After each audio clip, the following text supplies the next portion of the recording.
قرآن مجید ایک ایسی چیز ہے کہ نبی پاک صلی اللہ علیہ وسلم نے فرمایا قیامت کے دن یہ قرآن تمہاری شفاعت کرے گا، اس کو پڑھا کرو، اس کی تلاوت کیا کرو اور غور کریں میں کیا عرض کرنے لگا ہوں۔ قرآن مجید کہتے ہیں قد جاءکم من اللہ نور و کتاب مبین، اے لوگوں تمہارے پاس اللہ کی طرف سے نور آیا اور کتاب مبین آئی۔ تو میلاد والے رسول کے ساتھ جو چیز آئی ہے وہ قرآن پاک ہے، قرآن آیا حضور کے ساتھ۔ قرآن پاک کی تلاوت خوبصورت ہو محفل میلاد میں، ویسے تو سارا قرآن ہی حضور کی نعت ہے، سارا قرآن، اور میں حیران ہوتا ہوں کہ نقیب اعلان کر رہا ہوتا ہے سارا قرآن حضور کی نعت ہے، نعت کا کہہ رہا ہوتا ہے سارا قرآن حضور کی نعت ہے، تو پھر ان سے کہنا چاہیے نا پڑھے چند آیتیں، سنا پھر آپ شعر ہی رہیں، چند آیات کی تلاوت کریں نا، مہربانی فرمائے۔ آپ نے کہا ہے نا سارا قرآن حضور کی نعت ہے، ذوق سے تلاوت کی جائے محفل میلاد میں۔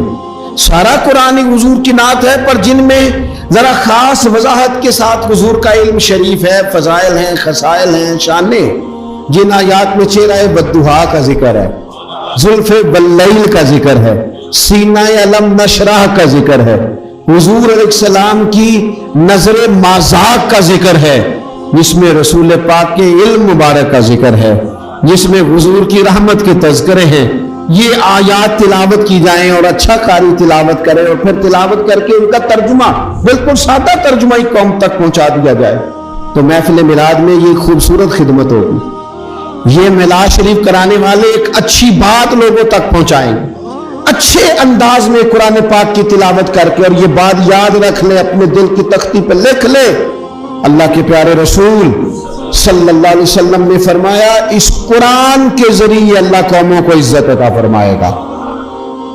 قرآن مجید میں اللہ تبارک و تعالیٰ نے 30ویں پارے کا آغاز سورہ نبا کے ساتھ کیا ہے۔ فرمایا اما یتساءلون، وہ کس چیز کے بارے میں سوال کر رہے ہیں، ایک دوسرے سے کس چیز کے بارے میں پوچھ رہے ہیں، عن النبأ العظیم، کیا وہ اس بڑی خبر کے بارے میں پوچھ رہے ہیں، الذی ہم فیہ مختلفون، جس میں وہ اختلاف کرتے ہیں، کلا سیعلمون، یقیناً وہ اسے جان لیں گے، ثم کلا سیعلمون، اور پھر یقیناً وہ اسے جان لیں گے۔ وہ چیز کیا ہے؟ وہ قیامت ہے۔ فرمایا جو جھگڑا کر رہے ہیں، اختلاف کر رہے ہیں، تو یہ بڑی جلدی جان جائیں گے قیامت کا آنا حق ہے، اور قیامت آ کے رہے گی۔ قیامت نہ آئے، قیامت کا وقوع نہ ہو، تو پھر یہ زندگی کے جو روز کے معاملات ہیں ان کا حساب کیسے ہو؟ پھر دنیا میں ظالم ظالم رہ گیا اور مظلوم مظلوم رہ گیا۔ قیامت کا قائم نہ ہونا یہ مظلوم کے ساتھ ظلم ہوگا۔ لہٰذا فرمایا کہ جو جھگڑا کر رہے ہیں نا کہ پتہ نہیں قائم ہوگی کہ نہیں ہوگی، انہیں بتائیے کہ قیامت ان قریب قائم ہو جائے گی۔ اس کے بعد اسی سورہ میں اللہ تعالیٰ نے اپنی قدرت کی نشانیوں کو بیان کرنے کے بعد آیت نمبر 17 میں فرمایا کہ فیصلے کے دن کا وقت مقرر ہے، وہ کسی کے کہنے پہ جلدی نہیں ہوگا، اس کا دن میں نے، اللہ فرماتے ہیں کہ وہ دن مقرر ہے۔ اور پھر علامات قیامت کا بیان فرمایا۔ اس کے بعد فرمایا کہ جہنم سرکشوں کا ٹھکانہ ہے، جس میں وہ مدت دراز تک رہیں گے، اور اس میں انہیں کھولتا ہوا پانی اور جہنمیوں کے زخموں کی پیپ کے سوا کوئی مشروب نہیں دیا جائے گا۔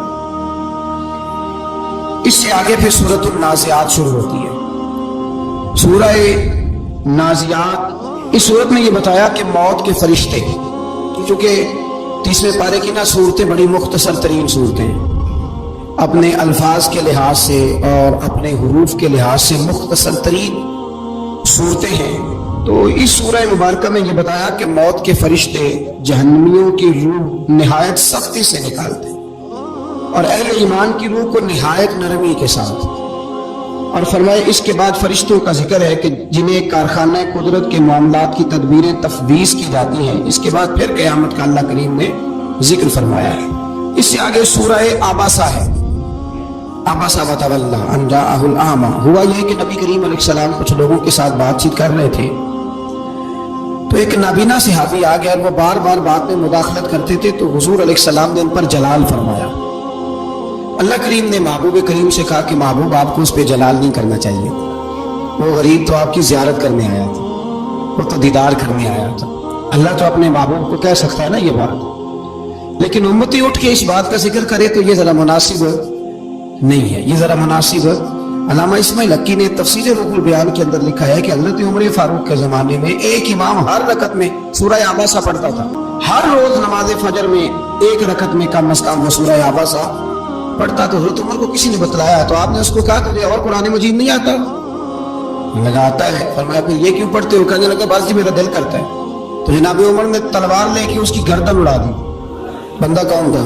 مسجد کا قرآن شریف پڑھتا تھا نا۔ کہتے ہیں جی آپ قرآن پڑھنے والے کے بارے میں یہ لفظ کہہ رہے ہیں، تو بھئی وہ بھی قرآن پڑھتا تھا۔ قرآن بھی اتنی دیر تک فائدہ دیتا ہے جب تک نبی پاک کا ادب رکھ کے قرآن پڑھا جائے، اور اگر ادب ہی نہیں ہے، تعظیم ہی نہیں ہے، توقیر ہی نہیں ہے، وہ بھی قرآن میں لکھا ہوا ہے۔ یاد رکھیں ادب پہلا کرینہ ہے محبت کے کرینوں۔ تعظیم رسالت کے بغیر کسی قسم کی کوئی عبادت قابل قبول نہیں ہے، اس کو جان لیں اور سمجھ۔ اسی صورت کے آخر میں قیامت کے نفسا نفسی کے منظر کو بیان کیا گیا ہے کہ دنیا میں ایک دوسرے پر جان چھڑکنے والے اور محبت کا دعویٰ کرنے والے دامن چھڑائیں گے قیامت۔ ایک شخص اپنے بھائی، ماں باپ، بیوی اور بیٹوں سے جان چھڑا کے بھاگے گا۔ اللہ تعالیٰ فرماتا ہے سب کو اپنی اپنی پڑی ہوگی، کچھ کے چہرے روشن مسکراتے اور حشاش بشاش ہوں گے، اور کچھ کے چہرے غبار آلود ہوں گے اور ان پر سیاہی چھائی ہوئی ہوگی۔ ایک شخص نے صبح سے لے کے شام تک نہ وہ گھر گیا نہ اس نے روٹی کھائی۔ مفسرین نے ایک بات سمجھانے کے لیے لکھی ہے کہ صبح سے لے کے شام تک نہ گھر گیا نہ گھر کی روٹی کھائی نہ بچوں سے ملا، سارا دن ڈیوٹی پہ رہا۔ شام کو جب اسے پیسے ملتے ہیں، تنخواہ ملتی ہے، کتنا خوش ہوتا ہے، پھر وہ اپنے گھر جاتا ہے۔ فرمایا وہ لوگ جنہوں نے دنیا میں ساری طاقتیں ہونے کے باوجود گناہ نہیں کیا، ہر چیز جیب میں ہونے کے باوجود خطا نہیں کی، بچتے رہے، کوشش کرتے رہے، تو قیامت کے دن رب جب انہیں مزدوری دے گا نا تو پھر ان کے چہرے بھی خوشی سے کھیل اٹھیں گے، پھر ان کے چہرے خوشی سے کھیل اٹھیں گے، پھر اللہ تبارک و تعالیٰ کے وہ بندے بڑے فرح ہوں۔ آگے پھر سورت تکویر شروع ہوتی ہے۔ اس سورت میں بھی علامات قیامت کا ذکر ہے کہ سورج کی بساط نور کو لپیٹ دیا جائے گا، ستارے جھڑ جائیں گے، پہاڑ چلائے جائیں گے، ابھی کھڑے ہیں تو پھر یہ چلائے جائیں گے۔ 10 ماہ کی حاملہ اونٹنیاں بیکار چھوڑ دی جائیں گی، یعنی دنیا کی مال و دولت کی قدر ختم ہو جائے گی۔ عرب کے اندر جب اونٹنی حاملہ ہوتی تھی اور 10 ماہ کی ہوتی تھی تو پھر وہ بڑا دھیان رکھتے تھے۔ تو قرآن نے مثال دی، یعنی یوں سمجھ لیں کہ 20-20 کلو سونا بھی پڑا ہوگا پر کسی کو پرواہ نہیں رہ جائے گی۔ اب پرواہ ہوگی تو قیامت کی۔ آج تو بڑی پرواہ ہوتی ہے نا، مطلب جس جیب میں پیسے ہوتے ہیں ساری توجہ اسی جیب پہ ہوتی ہے۔ فرمایا اس دن یہ تمہارا عمل ہوگا کہ وہ اونٹنیاں بھی اسی طرح خالی چھوڑ دی جائیں گی، دنیا کی مال و دولت کی قدر ختم ہو جائے گی، وحشی جانور جمع کیے جائیں گے، سمندر بھڑکائے جائیں گے، جانے